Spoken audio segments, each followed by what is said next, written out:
ကိုကောင်းတယ်လို့သူမကောင်းလဲကိုမပြောင်းပါစေနဲ့သူမကောင်းရင်သူ့အကြောင်းပဲလေသူ့အကြောင်းဟာသူ့အကျိုးပဲပေါ့သူ့အကျိုးဟာကိုအဆိုးမဖြစ်ပါစေနဲ့ကိုကျေးဇူးပြုဘူးသူကကိုကျေးဇူးမသိရင်လည်းရှိပါစေတော့ကိုသိနေရင်ပြီးတာပဲလေသူမသိတတ်တာသူ့အပိုင်းပဲပေါ့သူရိုင်းတယ်လို့ကိုမရိုင်းဖို့ကအဓိကပဲမဟုတ်လားကိုနားလဲပေးတဲ့လောက်သူကောက်နေလဲကိုမဖောက်မိပါစေနဲ့ကိုဘက်ကတော့ဖြောင်းနေဖို့ပါပဲ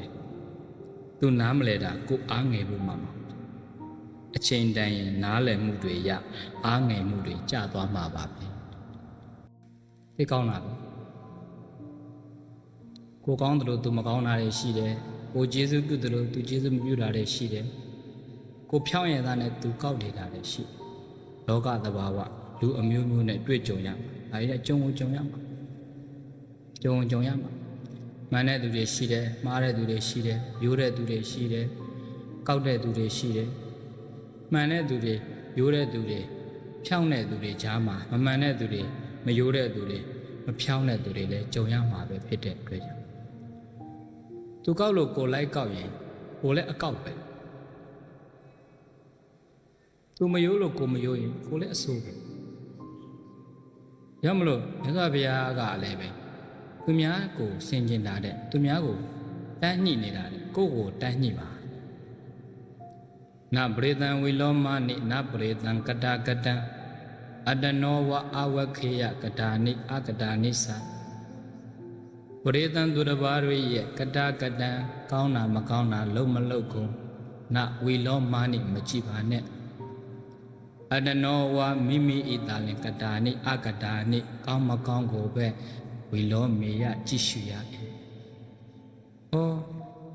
သူများကောင်းတာမကောင်းတာကိုလိုက်မကြည့်နဲ့။ကိုကောင်းမကောင်းပဲဆင်ခြင်ပါ။လူတွေမှာကလေတစ်ခါကြာရင်သူများကိုလိုက်ပြိုင်တာလေရှိ။တကယ်တမ်းကျသူများဆိုကိုယ့်ရဲ့ပြိုင်ဘက်မဟုတ်။ကိုယ့်ရဲ့ပြိုင်ဘက်အစ်စ်ကကိုယ်ပဲ။ပြိုင်ဘက်လွဲနေကြ။အပြိုင်လွဲနေကြ။နောက်ပြိုင်တော့လည်းပဲဘာတွေပြိုင်လဲဆိုတော့ရုပ်ပိုင်းဆိုင်ရာတွေ physical develop တွေရုပ်ပိုင်းဆိုင်ရာတိုးတက်မှုတွေရုပ်ပိုင်းဆိုင်ရာတွေအသုံးပြုမှုတွေဒါတွေပဲပြိုင်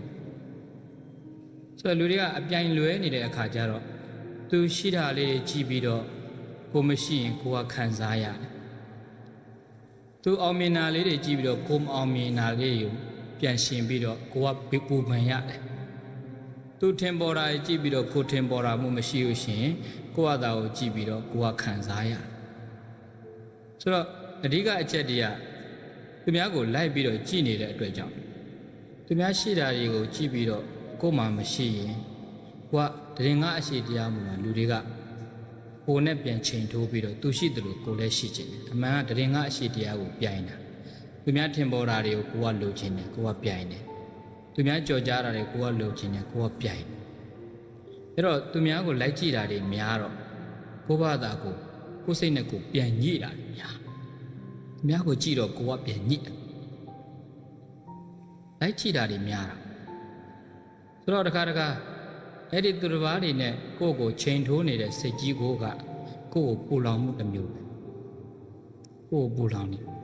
ကိုလန်းကိုရှောင်းမဲ့အပိုင်းမှာသူများတွေနဲ့တွားပြီးတော့တန်းနေညှိတဲ့အခါသူများနောက်ကိုလိုက်ရင်ပူဆိုးကုန်တာ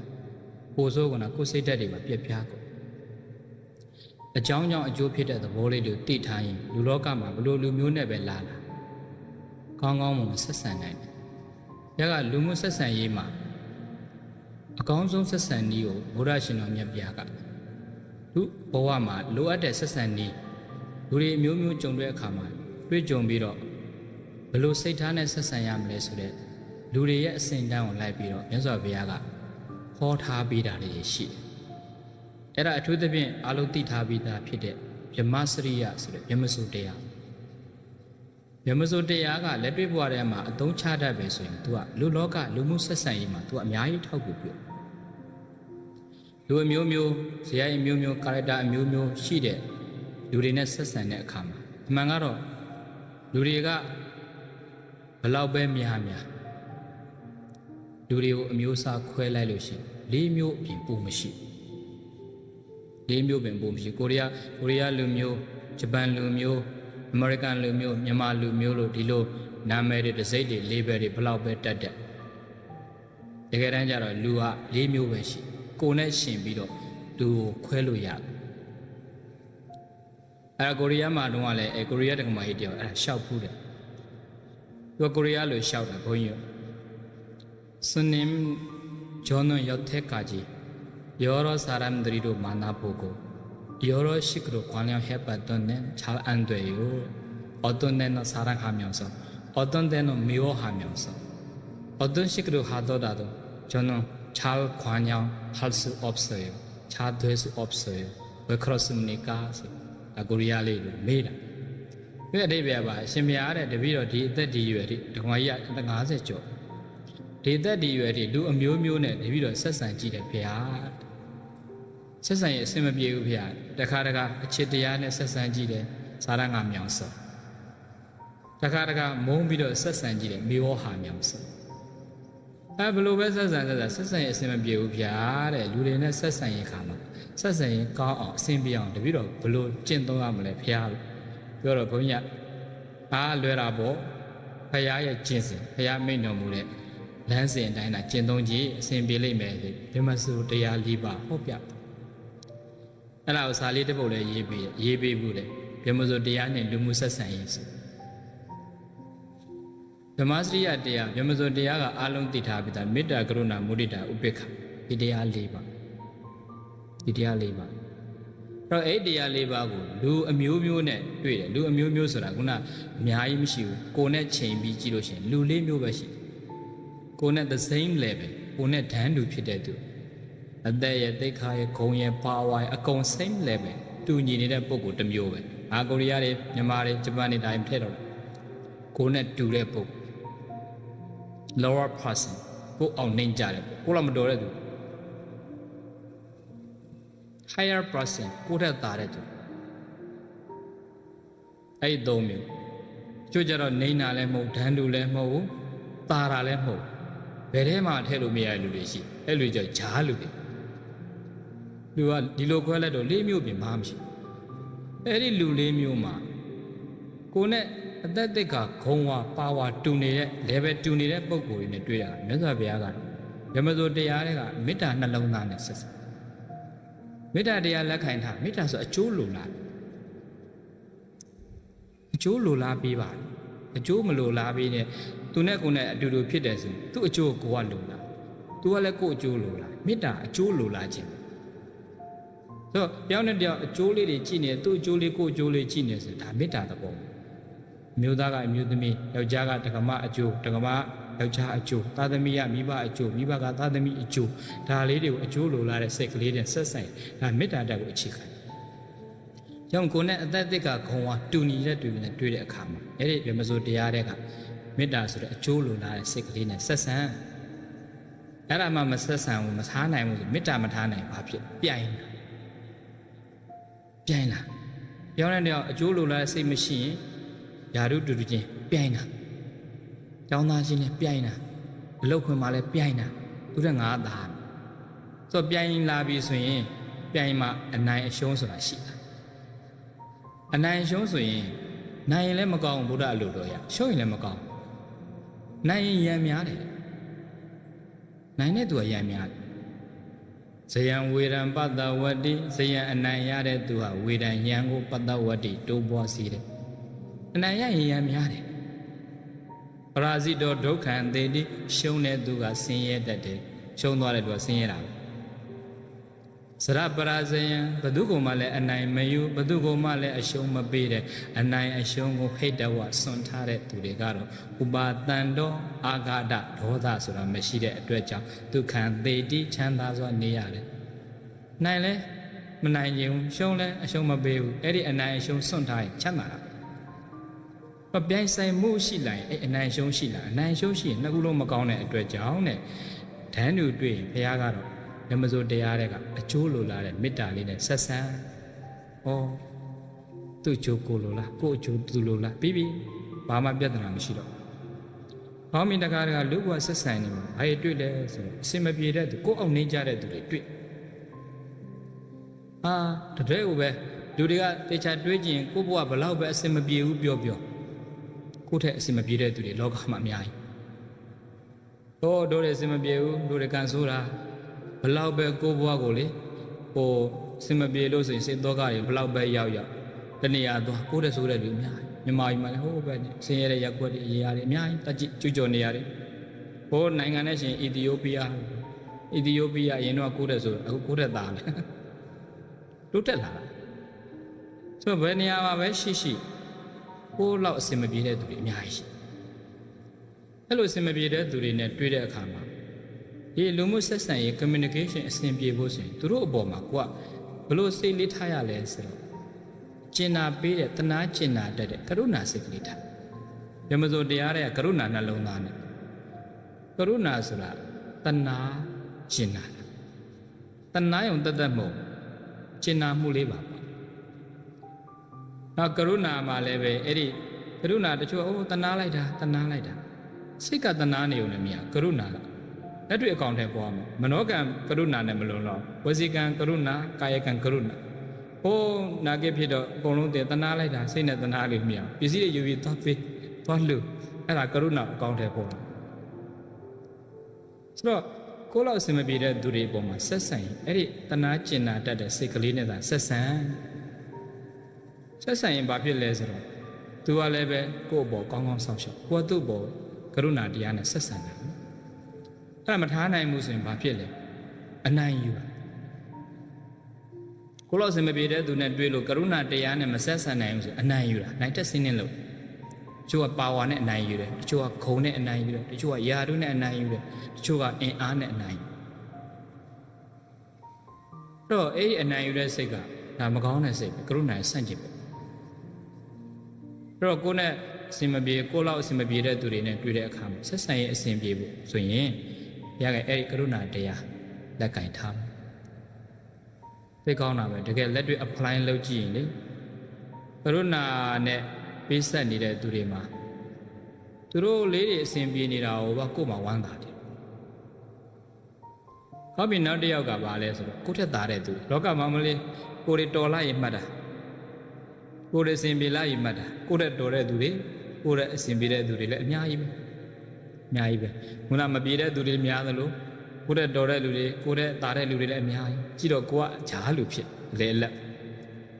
ကိုယ်တဲ့သားတဲ့လူတွေတွေ့တဲ့အခါလေဘလို့စိတ်တက်နဲ့ဆက်ဆံမလဲဆိုတော့မုဒိတာနှလုံးသားနဲ့တွားတယ်ပြောမလို့ဝမ်းသာပေးရဝမ်းသာမသာပေးနိုင်ဘူးမုဒိတာတရားမထားနိုင်ဘူးဆိုရင်ဘာဝင်တတ်တယ်ဆိုမနာလိုစိတ်ဝင်အိတ်တာတယ်ကိုယ်တဲ့သားတဲ့သူတွေကြည့်ပြီးလို့ရှိရင်ဝမ်းသာပေးတဲ့တာတုခေါ်တဲ့စိတ်ကလေးမရှိရင် jealous ခြေဝင်တာတော်တော်များများဗမာလူမျိုးအပါဝင်နိုင်ငံတကာမှာလူတွေတော်တော်များများအဲ့ဒါ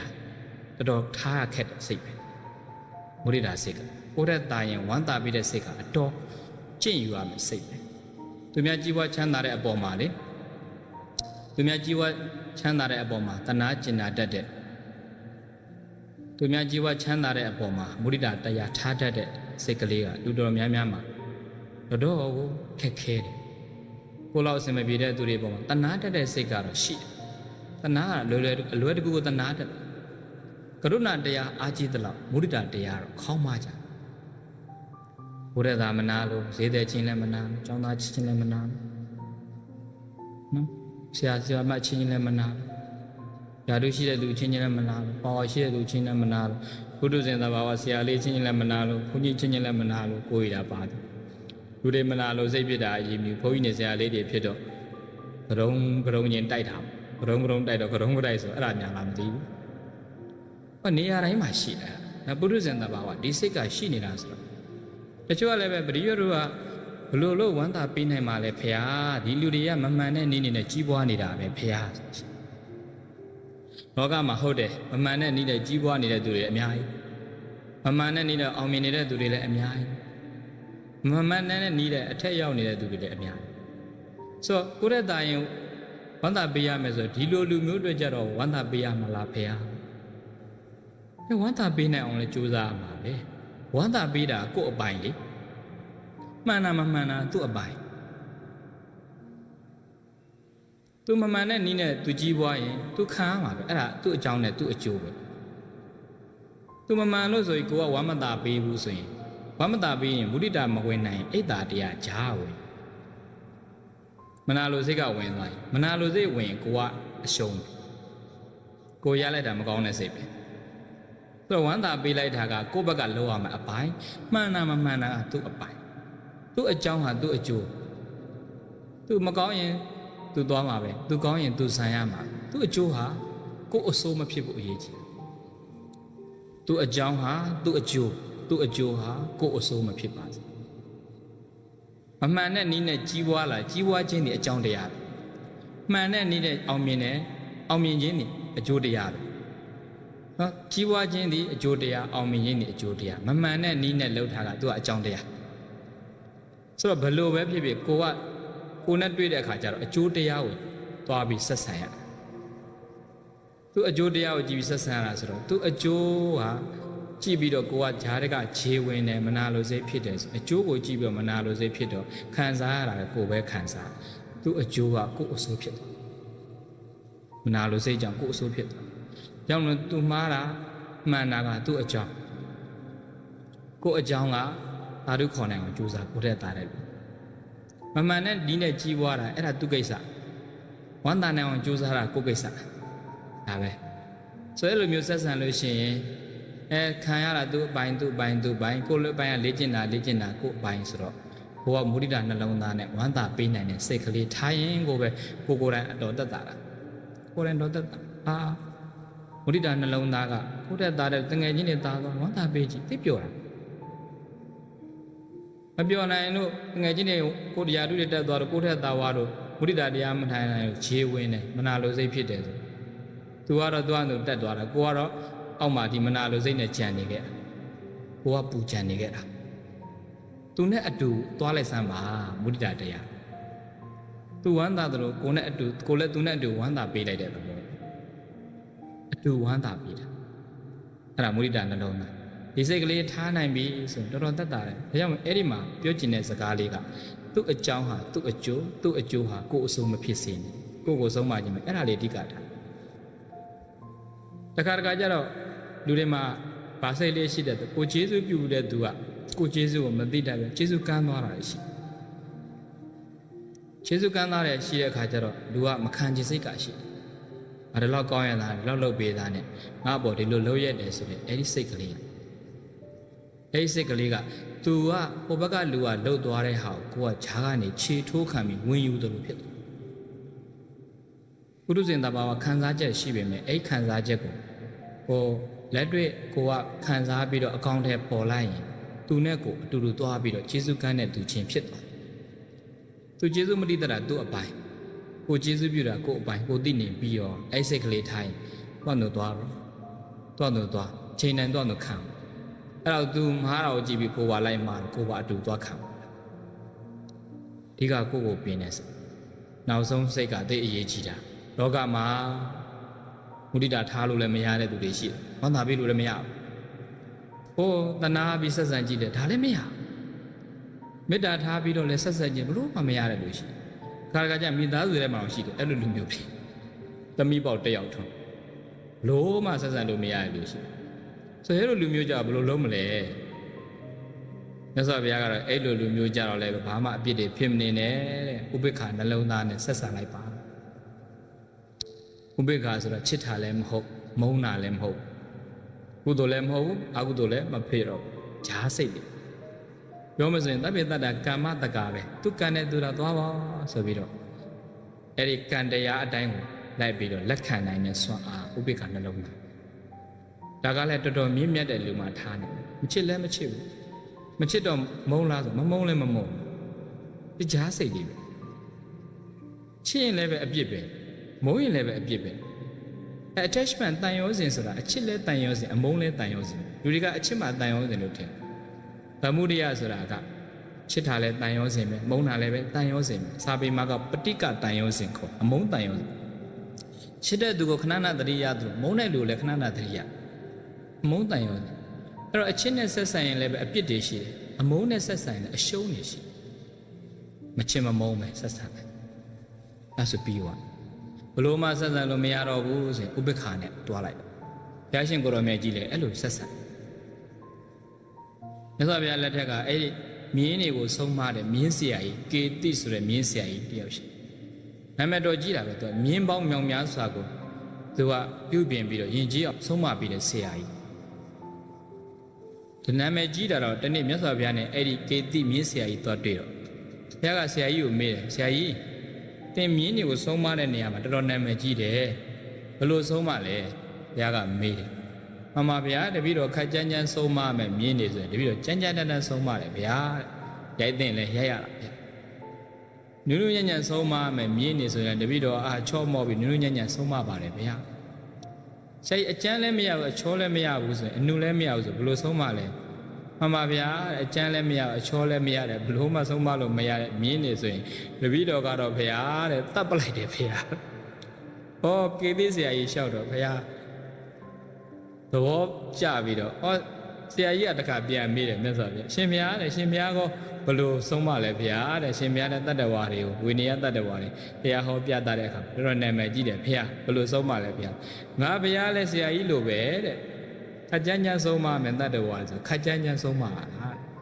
မောဂပုရိသဘုရားပြောတယ်ဆိုတာမဖို့မပြီးအချင်းဤသောယောက်ျားအဲ့ဒါဘုရားခက်ကြမ်းကြမ်းပြောတာကြမ်းကြမ်းဆုံးမမယ်တတ္တဝါတွေကြမ်းကြမ်းဆုံးမတာပဲတဲ့ငါဘုရားလေနုနုညံ့ညံ့ဘေကဝေချစ်သားချစ်သမီးတို့နုနုညံ့ညံ့ခေါ်ပြောဆိုပြီးဆုံးမမယ်တတ္တဝါတွေလည်းနုနုညံ့ညံ့ငါဘုရားဆုံးမတာပဲတဲ့မမဘုရားအနုလည်းမရအကျမ်းလည်းမရတဲ့တတ္တဝါတွေရှင်မြတ်ဘလို့ဆုံးမလဲဘုရားဆရာကြီးရလျှောက်တော့ငါဘုရားလေတဲ့အနုလည်းမရအကျမ်းလည်းမရတဲ့တတ္တဝါတွေဆိုငါဘုရားလည်းတတ်ပလိုက်ရတာပဲဆရာကြီးကအံ့ဩတာရှင်ဘုရားလည်းတပည့်တော်တို့လိုတတ်တာပဲလားဘုရားဆိုတော့ဘုရားကမဟုတ်ဘူးဆရာကြီးငါဘုရားတတ်တယ်ဆိုတာသင်တို့လိုပါဏာတိပါဒအမှုမျိုးတော့မဟုတ်ဘူးတဲ့ငါဘုရားတတ်တယ်ဆိုတာတတ်ပင်တတ်တာကာမတက္ခဥပိ္ပခပြုတ်လိုက်တာပဲတဲ့အကောင်းလည်းမပြောတော့အဆိုးလည်းမပြောတော့အဲ့လိုနေလိုက်တာတဲ့သူတော်ကောင်းတွေကဥပိ္ပခပြုတ်လိုက်တာတတ်ခံရတာအတူတူပဲတတ်လိုက်တာနဲ့အတူတူပဲဟောဒီကျင့်စဉ်တွေကသိကောင်းတာဘလို့မှမရတော့ဘူးအပြစ်လည်းမယူပါနဲ့အချစ်လည်းဝင်မနေပါနဲ့ဥပိ္ပခနှလုံးသားနဲ့နေပါလိလူရှုတယ်ဆိုတာမကောင်းတဲ့စိတ်မဟုတ်ဘူးလိလူရှုတယ်ဆိုတာနေကျင်တို့နေဖြစ်ချင်တို့ဖြစ်ဆိုပြီးတော့ဒီလိုလိလူရှုတဲ့သဘောမျိုးမဟုတ်ဘူးဥပိ္ပခစိတ်ဆိုတာကအပြစ်လည်းမဖြစ်ဘူးအချစ်လည်းမဝင်အမုန်းလည်းမရှိဘူးအရှုံးလည်းမရှိမချစ်မမုန်းဒီချားစိတ်ဒါကသူတော်ကောင်းကြီးတွေမှာကျင့်နိုင်ကျင့်စိတ်ဥပိ္ပခနှလုံးသားနဲ့နေချစ်လားမချစ်ပါဘူးဒါဆိုမုန်းလားမမုန်းပါမချစ်မမုန်းစိတ်ကဥပိ္ပခနှလုံးသားအဲ့တော့ဘလို့မှဆက်ဆံလို့မရဘူးမုဒိတာလည်းမရဘူးကရုဏာလည်းမရဘူးမေတ္တာထားလို့လည်းမရဘူးဆိုရင်နောက်ဆုံးတော့တပ္ပိတ္တကာမတက္ကဒုက္ခနဲ့ဒုက္ခရှိစေတော့ဆိုပြီးတော့သာသမီအရင်ပင်ဖြစ်လင်ကစားမိသားစုဝင်ဖြစ်လင်ကစားနောက်ဆုံးဖရရင်တော့အဲ့ဒီနှလုံးသားသွားရတာဥပိ္ပခနှလုံးသားဒါကြောင့်ပြောချင်တာကလူတွေကသူများကိုတိတ်ပြိုင်ကြတာသူများကိုမပြိုင်ပါနဲ့သူများဒီကိုယ့်ရဲ့ပြိုင်ဘက်မဟုတ်ဘူးကိုယ့်ရဲ့ပြိုင်ဘက်အစ်စ်ဒီကိုယ်တိုင်းပါပဲသူများကောင်းတာမကောင်းတာမကြည့်ပါနဲ့ကိုကောင်းမကောင်းကိုပဲကြည့်ပါသူများကိုကိုယ်နဲ့လိုက်ပြီးတော့မညှိပါနဲ့ကိုသားလေးညီအောင်ညှိပြိုင်ဖို့ဆိုရင်မနေ့ကငါနဲ့ဒီနေ့ငါမတူအောင်ပြိုင်မနေ့ကငါကဒီလောက်ပဲကုသိုလ်ကောင်းမလုပ်နိုင်ဒီနေ့ငါပိုလုပ်နိုင်ရမယ်မနေ့ကငါ mind power စိတ်ဆွမ်းအားတွေကဒီလောက်ပဲရဒီနေ့ငါကပို့ပြီးတော့ mind power စိတ်ဆွမ်းအားတွေစိတ်ဓာတ်အားတွေပို့ပြီးတော့ကောင်းရမယ်အဲ့လိုမျိုးလေးနဲ့နေထိုင်ကျင့်သုံးမယ်ဆိုရင်သူများအကြောင်းပြုပြီးတော့ကိုယ်ကလည်းကောင်းလာတာပညာရှိဆိုတာကသူများကိုကြည့်ပြီးကိုယ်ကသင်ယူတယ်တဲ့သူများကိုကြည့်ပြီးတော့ကိုယ်ကပြုပြင်တယ်ဆိုတော့အဲ့လိုမျိုးနေထိုင်လို့ရှိရင်ခုနကပြောခဲ့သူများကျေးဇူးကမ်းသွားလဲပဲကိုယ်မှာဘာမှဖြစ်စရာအကြောင်းမရှိတော့ဘူးသူများကကိုကောင်းရင်သာသူမကောင်းဘူးဆိုလည်းပဲအဲ့ဒါသူ့အကြောင်းနဲ့သူ့အကျိုးဆိုတာသိသွားတော့သူ့အကျိုးဟာကိုယ်အဆိုးမဖြစ်တော့ဘူးပေါ့အဓိကကိုပြိုင်ဘက်ဒီသူများမဟုတ်ပါကိုပြိုင်ဘက်ဒီကိုပဲဖြစ်တဲ့အတွက်ကိုကိုစင်ချင်းကိုဘာသာကိုဆုံးမနှလုံးလှတဲ့အဆုံးအမများနဲ့အသုံးကြတဲ့သူများဖြစ်အောင်ကိုသာလျှင်ပြိုင်ဘက်ကောင်းအဖြစ်ရှင်ပြိုင်ဆိုင်ပြီးလျင်မိမိအကျိုးအများအကျိုးကိုတည်ဖို့ထမ်းရွက်နိုင်ကြသောသူတော်ကောင်းများဖြစ်ကြပါစေကုန်တော့တည်း